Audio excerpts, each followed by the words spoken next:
Kapin 13 milyones pesos nga balor sa drogas nasakmit sa duha ka managlahing anti-drug operation sa Mandawi City. Sa usa ka operasyon, patay ang usa sa mga sospek nga miaksyon og sukol sa otoridad. Si Nico Sereno sa report. Muabot sa usa ka kilo nga shabu nga mukantidad og 6.8 milyones pesos. Kini ang nasakmit sa taga Mandawi City Police sa operasyon itong Sabado sa may barangay Alang-Alang. Nasikop si Joylene Andamon, 43 anyos, taga Basak Pardo, Cebu City.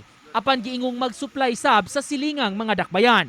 Muusa ka buwan nang gi-monitor ang iyang operasyon. Naani siya sa atong city level na high value individual diri sa Mandawi City. Dili lang nag-operate sa Cebu City kundi sa mga neighboring pod ng mga cities, sa Mandawi City to Lapu-Lapu City o ingon man nga to sa kanang northern and southern part of Cebu province. Wa pa makuha sa GMA Regional TV ang habig sa dinakpan. Samtang sa laing operasyon sa MCPO ni higayuna sa barangay Kasili, patay ang target sa operasyon nga si Jomar Espina, 27 anyos. Atul sa Baybast, giingong mibunot og armas ang suspect aron pabuthan ang pusher buyer maong giunhan kini.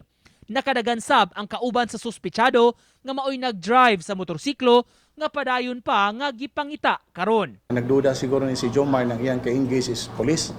Nya while sa ilahang transaction, nikalit nagbunot og armas kani si Jomar og gipusil ang ato ang pusher buyer. Nga napasalamat lang pud mi kay wala gyud daotang nahitabo, wala ma-injured ang ato ang police. Uban ni Godfrey Relien, Nico Sereno, Balitang Bisdak.